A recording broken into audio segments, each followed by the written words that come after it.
Ito na po ang pinakamasarap, pinaka-healthy, moist cupcake na nagawa ko. For today's video, magluluto tayo ng bagong recipe na pwedeng panghanda natin sa Pasko. Napakasarap nito, napaka-healthy at hindi ka mauumay sa tamis nito.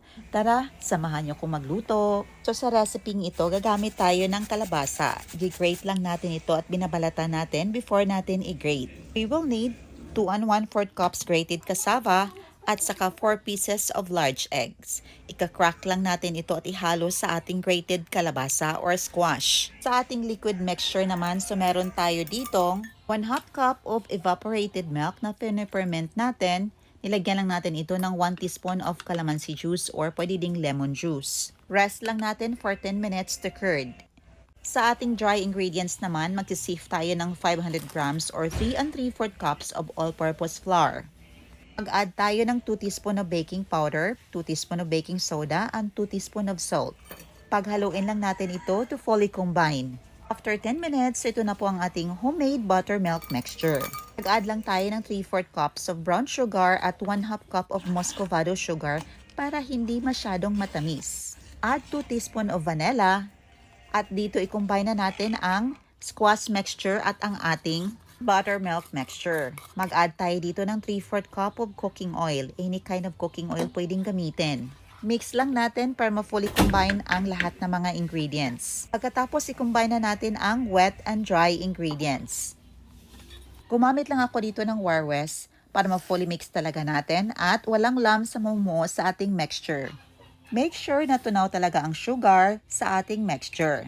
Nag-add tayo dito ng 2 tablespoon of chocolate kisses.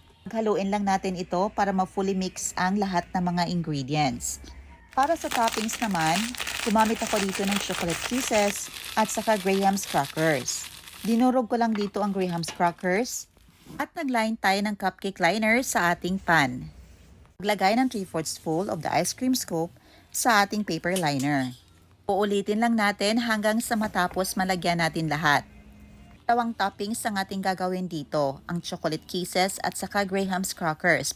Kung meron kang available na Oreo, pwede nyo ding itap ito. Pwede kayong maging creative, mag-add kayo ng iba't ibang toppings na gusto nyo. Pwedeng sprinkles, iba't ibang klaseng peanuts, or marshmallow.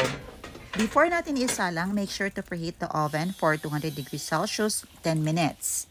After that, we will bake for 35 minutes, 170 degrees Celsius or until toothpick comes out clean. Ito na po, after 35 minutes na bake na po ang ating napakasarap, napaka-moist, at napaka-healthy na cupcakes. It's time na para tikman natin. Siyempre, ang unang tumikim ang aking anak. Bet na bet talaga niya at nasisiyahan ako dahil napaka-healthy ng cupcakes na ito.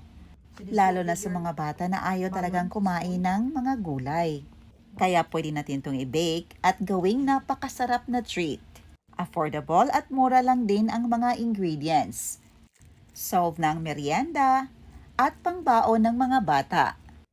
Napakasarap at napaka-moist pa. Pwede din natin itong gawing pangnegosyo. At syempre ihanda sa paparating na Pasko.